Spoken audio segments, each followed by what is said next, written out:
Good evening, everyone. In today's class, we will be looking at articles both from Indian Express and the Hindu. So, in today's lecture, the first one would be about international relations. And before we get into the specific issue of bilateral relations between India and China, I will be explaining a framework of how we should be approaching international relations between two countries. When international relations are discussed between two countries, we call them as bilateral relations. So, this is a framework of thought to approach any bilateral issue between any two countries.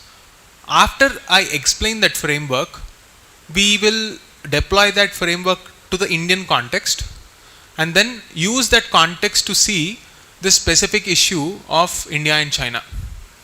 Okay, this is the method that we'll be using. So before I get to this article, let me explain the concept behind why diplomacy is needed.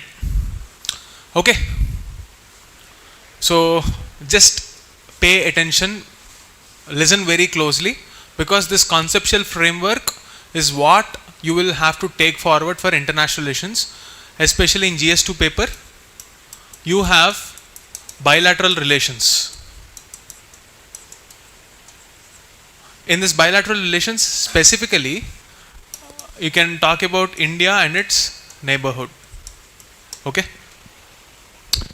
Now, why do we need diplomacy? Why diplomacy? What is diplomacy, first of all? What is diplomacy? Negotiation.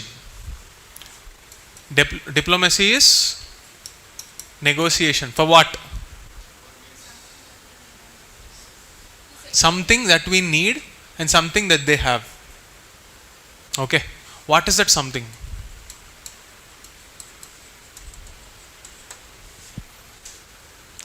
Broadly speaking, which is universal between any two powers, what is it that they need? More than anything, first is security. Both of them should feel safe. What gives them safety? See, for example, some people feel that even if they earn 50,000 per month, they are safe. For some people, that number will be 50 lakhs. This is subjective, right? Why is it that this subjectivity is coming up? Why is there no objectivity in what gives security? That again is a very debatable issue and no universal answer can be given. So when I say security, the image that India has in its head and China has in its head is different. Okay? So they want security, then they want power. Now what is power according to them? Again, this is a very subjective issue. And three,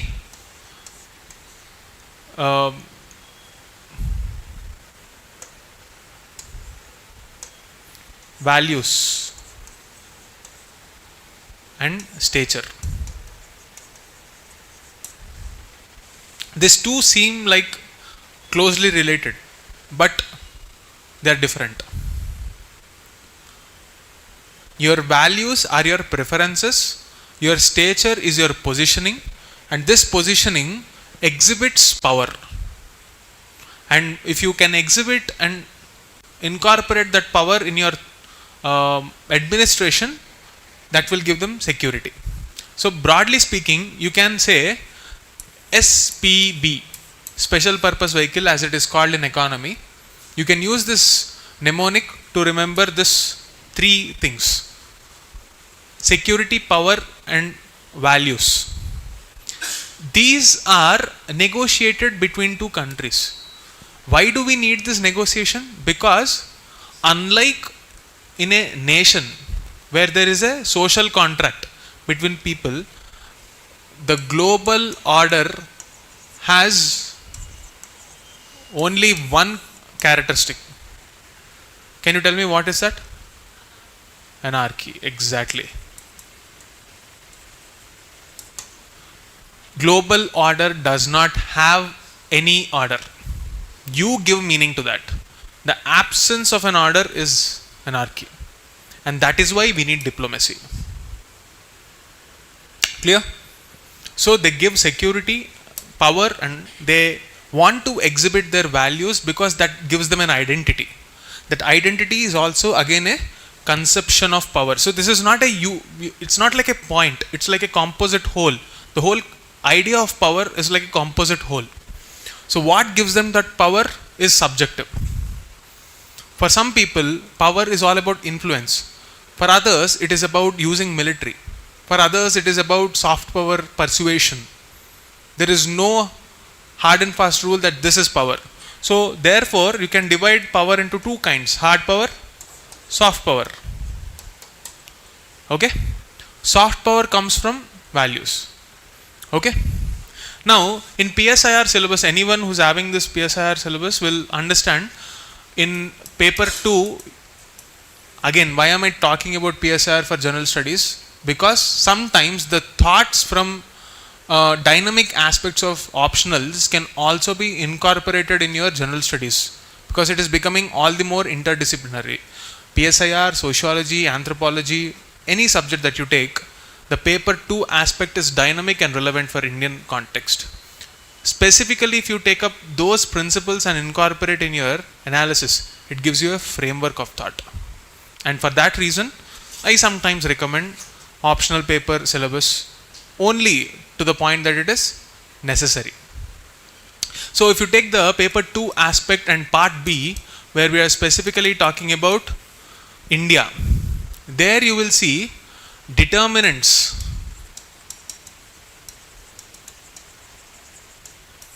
So sometimes if you want to talk about what determines negotiating power between two countries, you need to know that. So what are all the things that will be on the table when you bargain for things? Here, now let us again use for looking at this determinants the same GS syllabus that we know in our specific order. Let's take GS 1. The first thing that we need to take is geography. Okay? Now to see what are the determinants, you tell me the geography between India and China. What are the geographical points? First thing is Himalayas. Broadly speaking, I am not pinpointing anything now. Other parts, history. Think of everything that comes to your mind. Buddhism, okay. Think in a chronology. Travelers. Next. Trade, okay. Tea trade to be specific. Trade is over. Next point. Think in chronology only.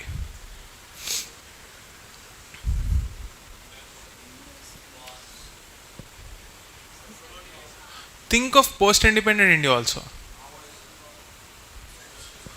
Okay.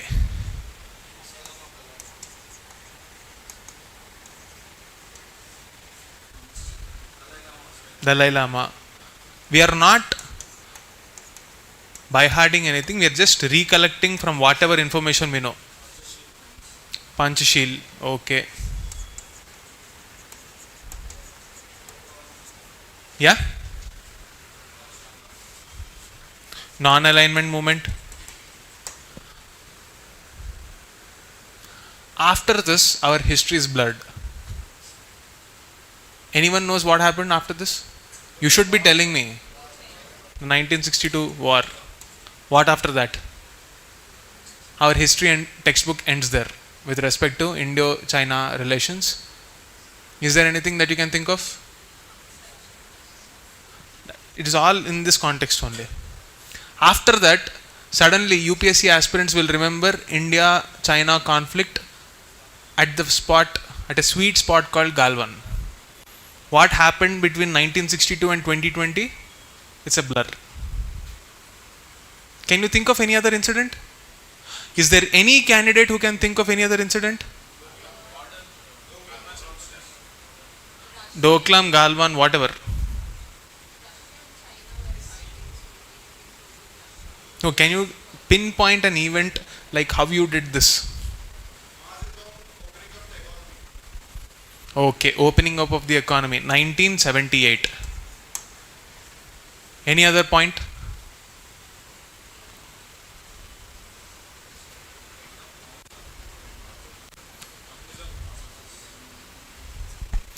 Okay. Geography, history. Do you want to bring any points from society? Not much. Maybe there are some shared values, but we don't know much about Chinese society. We don't know about Indian society. What will we write about Chinese society? They themselves don't let it out anyway. It's a very opaque space. Whatever the government media portrays to the world, that is all you will know. Anyway, coming back. History is over, geography is over. Any other thing? Culture? We'll only have one point, and that we covered here. Next, GS2.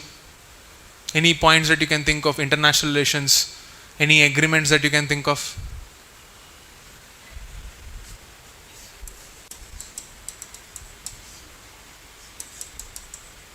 Again, you can actually club this in history, but anyway, from diplomatic standpoint, any agreements? Again, think in chronology only. 1947. Can you think of anything, any events which is relevant to international relations? You were mentioning Aksai Chin. You were also mentioning 1962 war. Okay. Okay. Tibet. What else? Veto power. Okay. UN. Okay. Fine. Okay. UN. What else? Now let's move on to GS3. Can you think of any points? What is the first point you can think of? I am not going to specify what aspect of GS3 or what dimension. You tell me. Is there anything else that you can think of in GS2? That's it. China. You're not able to come up with any points? Belt and Road Initiative. Chinese strategies. Checkbook diplomacy. Salami slicing strategy. Any other keywords that you can think of? Tell me the answer. String of pearls. Any other strategy? See, we are not discussing any points. We are just dumping the information that we know. We are listing down whatever we know with respect to India and China from our own memory, from whatever you have picked up from newspapers. Brahmaputra water sharing. Now, you have so many facts that you dumped it here. As an examiner, what should I make out of this? Because this is how most people will write an answer in international relations. When I ask a question on India and China relations in a very specific context, you dump whatever you know and it's like pick whatever you want. As if you came to a buffet and you are picking up some options. Sometimes it's even like a barbecue buffet. Like you go and you pick the ingredients. We are not Subway or a barbecue where we have to pick all the ingredients and make the recipe. You serve the final recipe. And this is the problem of any international relations study. And the same problem is applicable even for political science students. There needs to be a structure to the point and argument that you're making. And here the argument is whatever SPV that we discussed, the security aspect, power and the values that are the negotiating levers of your international relations, they are shaped by the determinants of both the countries, the values that they want. What do they need? Here is where we will take a step back and look at since we are talking about the aspect of border conflict, we should understand what both parties want, right? What are the values with respect to the border? Here is where you should know the history. The facts become important now, but dumping facts alone will not help you in any way. Why did that facts come in the first place? What is the motivation for each side to behave the way they did? That origin point, the genesis of that conflict is what you should know.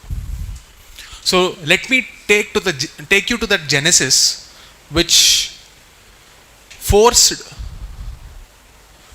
both parties to behave the way they did. Let's take the historical point of 1947 for the sake of our convenience, because that is where the modern conception of a nation state came into existence after the World War II. At the time of independence, India and China, two parties, they were sharing this natural boundary which was created by the British, because that entire region for a very long time was ruled by the British. Take the parallels and the timelines of the history happening in the respective countries.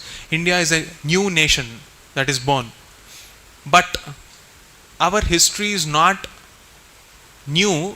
We have had a shared history. There are shared cultural values from the times of Buddhism itself. Okay. Here there is an independence movement, and in China there is a revolution. At that point of time, who is the leader? Mao. So with respect to boundaries and border aspirations or the territorial ambitions of China under Mao, this is not an official document that is released by China, but a lot of political scientists call this the 5-finger policy of the Chinese government. So if China is the palm, it had 5 fingers. These 5 fingers, according to these political critiques or political observers, refers to Nepal, Arunachal Pradesh, Sikkim, Bhutan and Ladakh.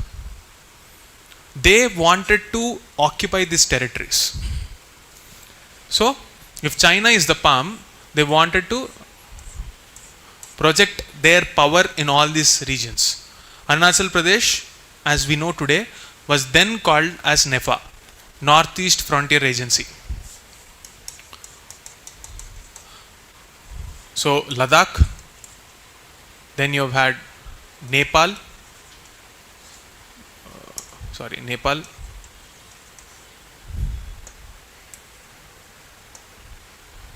Sikkim, Bhutan. In short, China wanted to occupy all these places. Did it begin like this? No. At the time of independence, India had this stance that whatever the British government gave us is fine. We don't have to negotiate. China, because they wanted to have this 5-finger policy, they had this territorial ambition, did not agree. And they did not express this aggressive stance that they are going to occupy this place. It's only somewhere in 1950s, India observed that China was building a road which also kind of occupied this Aksai Chin area, and that's when the tension started flaring up. So this was the time when the Chinese premier back then, Zhou Enlai, was also negotiating how we have to go forward with our power structures, whether it is China was also a part of this whole non-aligned movement, Panchashil agreement and all this. So we wanted to have, indirectly they were supporting an Asian-led century, but they had their own territorial ambitions. So this is where we started realizing that something was wrong. We need to do something to address this issue, and that's when our Prime Minister for the first time addressed and expressed dissent over how China was breaching the sovereignty both in the Aksai Chin region and Nepal or the Arunachal Pradesh region. And there were border skirmishes back then, and India had something called the forward policy. So this forward policy is nothing but we trying to defend our own territory in Arunachal Pradesh. So all in all, by 1960s, Aksai Chin was occupied by China. Already by that time, Tibet was entirely taken over. Dalai Lama escaped that place and took shelter in Dharamshala in India. So what happened after the 1962 war is that there was a status quo.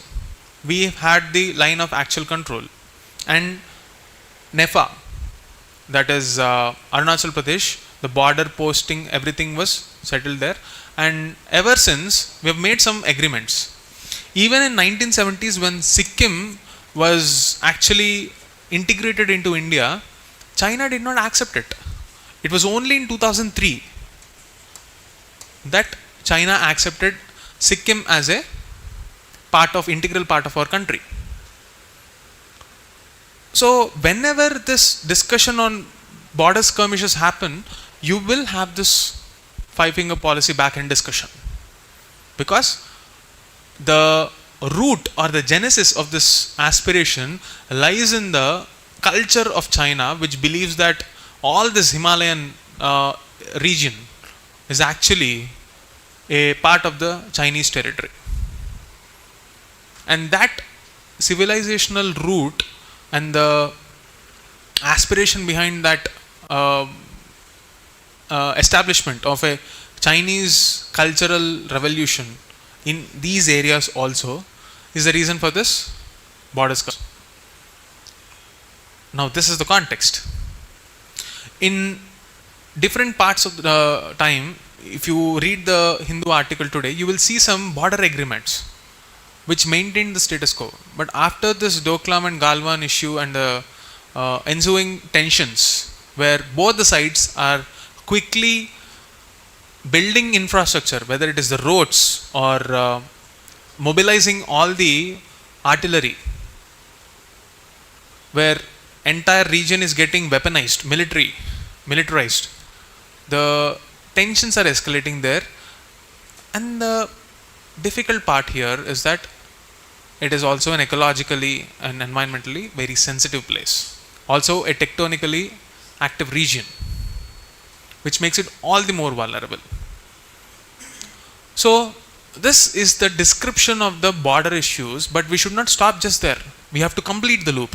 We just try to understand the negotiating aspect. We just understood one aspect of the entire discussion, that is, what do these countries value? So we value peace and stability and status quo. China values territorial ambitions, economic prowess. So to understand the evolution of the values, like values don't stay neutral for entire history. Maybe we will want to protect our culture, but that alone is not the value. Value means our preference. So for example, if our ambition in 1991 was maybe to become debt free because we were almost broke, we were on the verge of an economic collapse, we won't be thinking in the same line now. So values evolve over a period of time, and they determine what we negotiate in a world that doesn't have an order. So diplomacy is important because we have to shape those negotiations, and what shapes those negotiations are the determinants. Determinants are nothing but our geography, history, economy. When we talk about economy, we have a trade deficit. When we talk about technology, China is ahead of us in many aspects, whether it is the gross revenue that they have and the expenditure they make on technology, R&D. It's way ahead. So that becomes a source of power because we are dependent on them. Power's measure is the level of independence. No country is independent in its truest sense. Power is a measure of the sovereignty. The more dependent you are, the less powerful you will be. The more dependency there is on you, the more powerful you will be. It's the art of negotiation. So what gives them power is the level of dependency that they can create. And that is why India wants to be Atmanirbhar. Clear? So, diplomacy in short is a method for figuring out what keeps us safe, both in terms of hard power as well as soft power.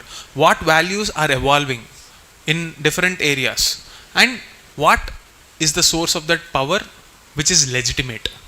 Please don't forget this fact. Power should always be legitimate. Legitimacy comes from acceptance. Acceptance gives trust. And therefore, legitimacy is also a principle of international ethics. Clear?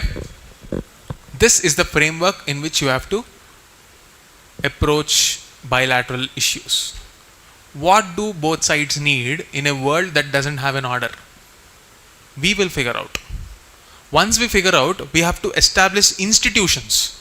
We have institutional mechanisms for continuing that activity of diplomacy. It's not like once you speak in 1962 and you come back in 2025 and restart the negotiation. No, it's an ongoing process through diplomatic channels. High level talks happen, governments come, governments change, but the diplomatic activities keep on running. And that institutions are nothing but the embassies created by the Ministry of External Affairs. Clear? This is how you approach international relations, bilateral issues. What is that we need? What are the methods of negotiation? And what stance you should pick? Finally, application based thought process I will tell you and we will conclude. Imagine a situation where you will start getting case studies in GS2 and GS3. They will give you hypothetical scenarios. Can we expect something like that? Maybe, maybe not. We don't know. But interview, we will definitely have that kind of application based thing, right? Now, if I ask you, how can we pick a strategy? There are various approaches, various schools of thought on diplomatic engagement. Which tool should we use? Which strategy should we use? Should we be aggressive? Should we be friendly? Should we bargain? Should we be cold? What is the school of thought we should pick? How will you choose? If you get a case study in international relations in ethics paper, same issues can happen. Till now we are only getting case studies on work culture, you get environment, predictable areas. What if I give you a case study which is interdisciplinary, which is borrowed from real life, and I will put it in GS4 case studies paper? Can they do that? Obviously. Now I'm asking you, how should you choose to act with China? Is there a universal answer? What are the various tools available to us? Let's see. First, you have something called the realist school of thought. What does this mean? Any PSIR students? Or I told about this realist school of thought. What is realist school?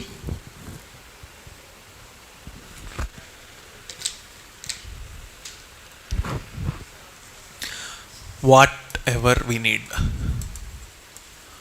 A cold-blooded focus on whatever works for us. First serve our country, then think about others. 2. Hard power. That is using force. There is this ancient thinker called Thucydides.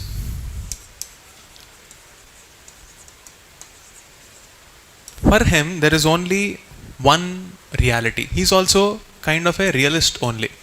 Power is the ultimate dictator of politics. If you have to use force, so be it. In essay, there was this question this year. War is a type of diplomacy. Basically, they are asking the origin of the realist school of thought from PSIR. It's a political philosophy. So you need to start preparing like this. Otherwise, interpretations will become narrower and narrower. It will be difficult to score in essay.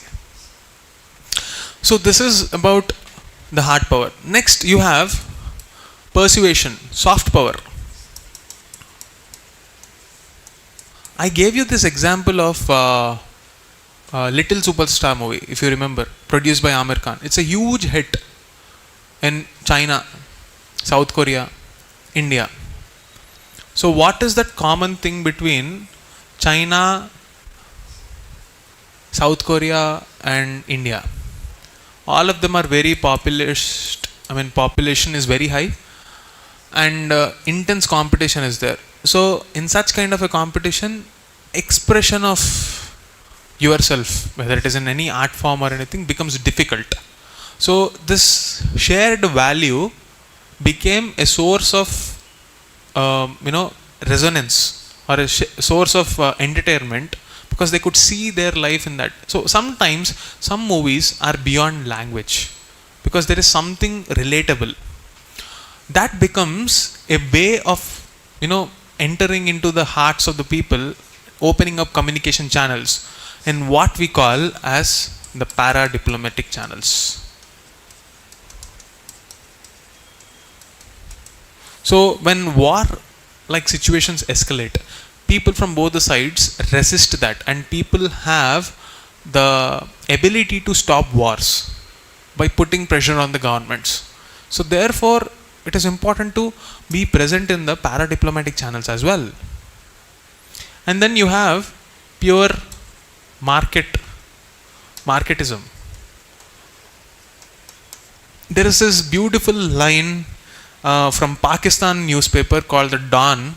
An editor wrote this line: the only weapon that will be used in a war between two countries with a trade deficit of 50 billion is sticks and stones.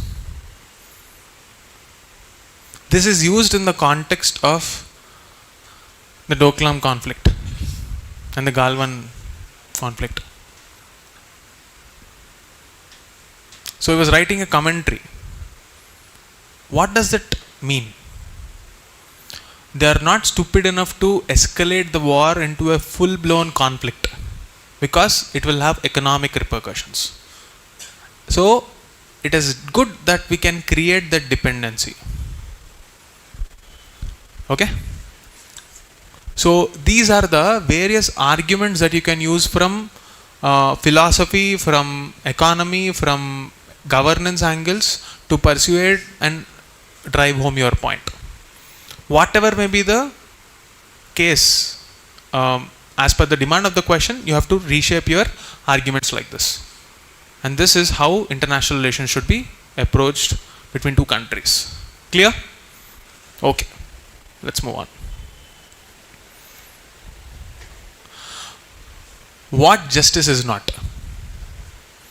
Again, we will approach this topic from conceptual level and then come to the specific issue. This is about criminal justice system and the principles. Okay? So again, we will start with the social contract between individual and the state. One of the component that glues this social contract is the ability to ensure safety in that society, because state should give safety to the society or an individual who is a part of that society. The way that India does is through its criminal justice system. Let's break down and go to the etymology of each of these words. Etymology means the root of the word and its meaning. Okay? Or I would not go into that depth. I will break down each word and tell its meaning. So when I'm saying a system, what is the purpose of having a system? System gives stability and predictability. There is an element of predictability. This predictability gives stability. When you have stability, it is a peaceful society, and therefore the amount of peace you have will rest on the trust that a system has. Yes? Clear? Everybody? Okay. Now, idea of justice. What is justice? It is fairness. We will describe justice as fairness. What is fairness?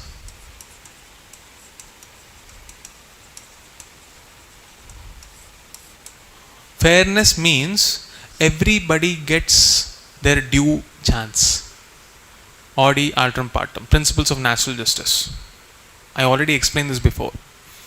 But when there is a conflict between two sides, both the parties should be heard. Clear? Audi alteram partem, fairness. That is point 2. Now, when I say criminal, what does it mean? What is a crime? What constitutes a crime? Yes? Harm principle. We discussed this already. Harm means you are taking away the ability to enjoy a right by using force or coercion. Okay? Anything that does so is indirectly challenging the sovereignty of the state, and is therefore it is the responsibility of the state to restore that balance.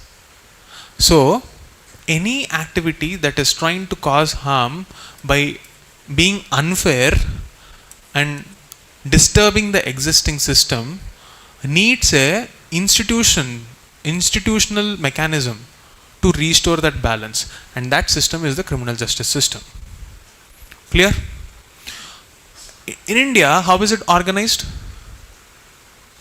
You have, broadly speaking, I am not going into the details, but broadly speaking, judiciary plus police and the respective stakeholders within those two broad systems, like public prosecutor,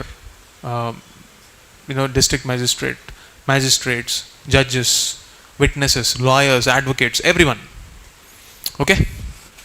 Broadly, these are the two places. Now, how will they get the legitimacy? Through laws made by the parliament. So, parliament is also a stakeholder in this criminal justice system. Clear? Fine. So, you know that when the individual is compared to the state, when single individual is cornered, is very powerless. No matter how rich that person is, when you compare it with the state, an individual is very minuscule. Therefore, automatically, the assumption should be this person is innocent, not guilty, because he is too powerless in front of the state. Imagine an entire system trying to crush you and you are trying to protect yourself. The bare minimum that the system can offer is a benefit of doubt. Maybe you are innocent, but I feel you are guilty. Let me interrogate you, so that the system will catch anyone who is doing that crime and we will restore the balance. This should be the approach, right? But when there is a conspiracy or when there is a belief that the very nature of the state and the very aspect of sovereignty where our identity is attacked, it gives a reasonable reason for the state to involve and take away that freedom. And this is the thought process behind India's most powerful law called UAPA. So, when a person is arrested under UAPA, unlike the principles of natural justice, you are presumed to be guilty, and prima facie you are expected to prove your innocence. That makes it a very, very powerful law. And if the law is vague on the criteria that the police can use to push you inside a jail and let you languish in the jail for many years, you better have a very good reason, because you are taking away the rights and thereby the dignity of that human being. What happened now? Why are we talking about this? This article is about the trial of 9 accused in the Delhi riots conspiracy case. I'll tell you what happened. In 2020, just after the CAA was passed, about the citizenship amendment, many critics said that this was religious in nature and exclusionary in nature, biased in nature. So they started their protests. But what happened in East Delhi is that in February or January or February 2020, it was happening for quite some time. Riots broke out and nearly 50 people were killed. So in the aftermath of that case, 50 people were killed, 9 people were interrogated. So this writer is questioning the premises of the evidences collected and how these 9 people who were arrested are unfairly being treated under this UAPA, which is very powerful. What happened here? There is one person called Umair Khalid, who is a student leader. He was arrested under this UAPA, and as a part of this UAPA, you are not going to get bail. There are many Supreme Court cases which said that bail should be the norm. When a person is arrested, you should automatically give bail, but not jail. But when you arrest a person under this UAPA, because of the inherent clause where you are presumed to be guilty, it becomes very difficult to get a bail. Anticipatory bail is anyway not given. And now we have to come to the principles of justice. So a justice system should abide by certain principles. You can use these principles in your ethics answers also. The first principle is rule of law. Second principle is proportionality. Third one is legitimacy. Fourth one, please write down: rule of law, proportionality, legitimacy, and speedy trials. Rule of law, proportionality, legitimacy, and speedy trials. When these principles are not followed by the courts, it is unjust. As simple as that. Now, why are we calling this? Because even after 5 years after the arrest, the accused are still languishing in jails without a bail. Ideally, when this kind of extraordinary cases happen, the first parameter that we have to focus is speed. You cannot say there are a lot of pending cases, so we will have to wait. Because in normal conditions, even if you are accused, you will get a bail. That's not the case here. So that is failing. Rule of law. Now, the very premise or the substance of the law is questioned in this. When you have a very vague wording, let's say for example in UAPA, there is a very vague term, like say for example conspiracy. What constitutes conspiracy? There is no exactness, there is no objectivity in that definition. So, proportionality. Is this justified? Is the punishment that you are giving justified enough? This is what people will question. Was there an incitement of violence? Is there an established proof? This is what the court should be asking, and the people who are investigating this should be producing. We don't have conclusionary evidence. Again, that's a problem. And legitimacy. Okay, the law aspect, everything is done as per the act that is there, but other parameters we are failing, right? So just in the name of national security, using this extraordinary powerful laws on people cannot justify the need for distinguishing between dissent and actually people who are trying to attack the sovereignty. And that is the central premise of this article. You need to know the conception of justice, what constitutes criminal justice system, why UAPA is so powerful, the provisions of bail, the key terms and the definitions and the concepts, these points. And you need to frame the story using these arguments. So again, this is very important.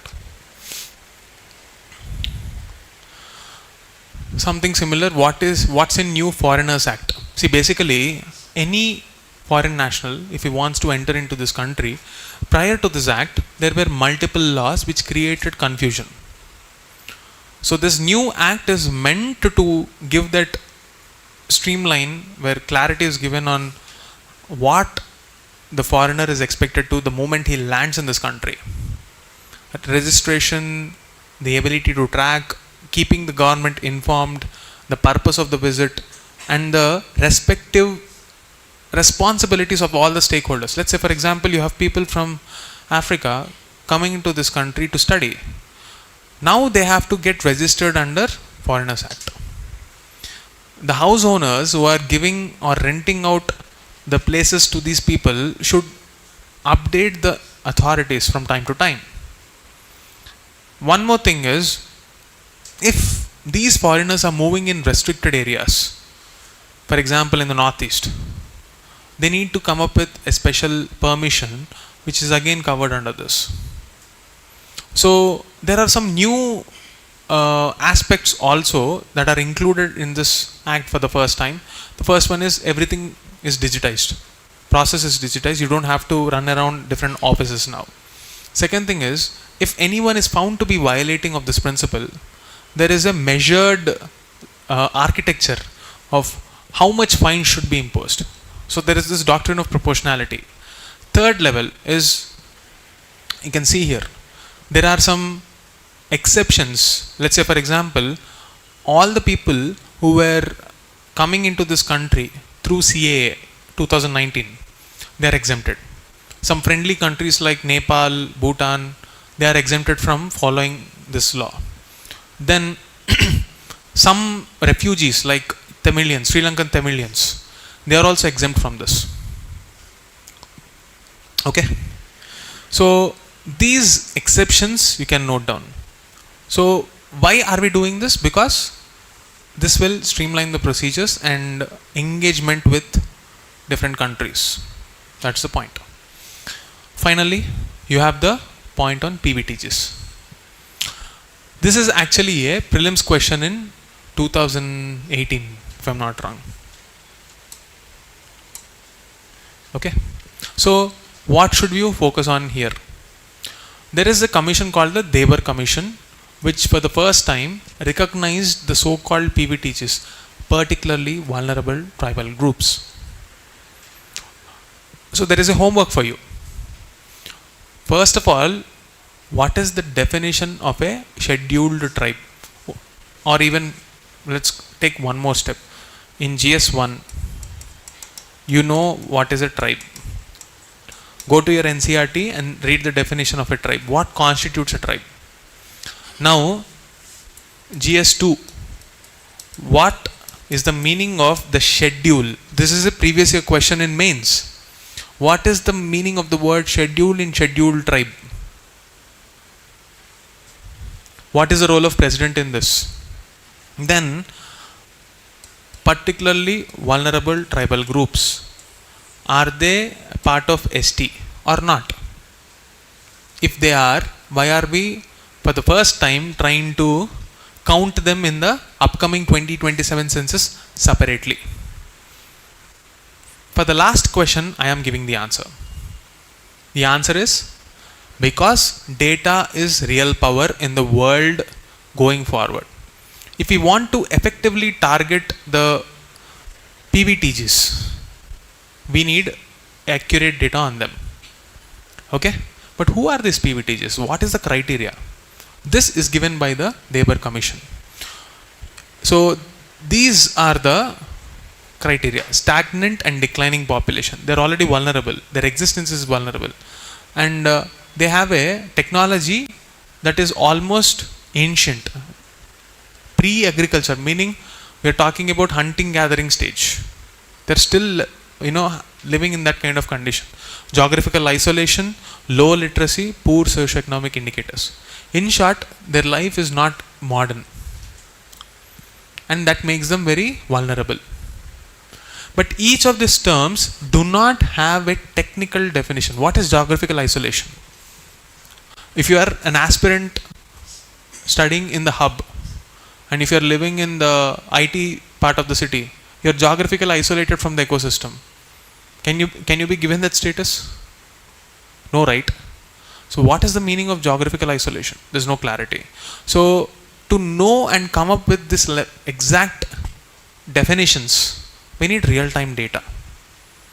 Otherwise, even if we try to define now, it's all assumptions only, right? So that data collection becomes a prerequisite for welfare. And that's what we are doing through this. So this is what we wanted to discuss today. That's it for the day. Revise this concept so that the next time we meet, we will probably meet on Monday itself, because tomorrow is Ganesh Visarjan and the roads will be completely occupied. So we'll meet again on Monday, where we'll be doing answer writing on the concepts of justice, concepts of criminal justice system, concept of UAPA, bail, all that. Okay? That's it for the day. Thank you.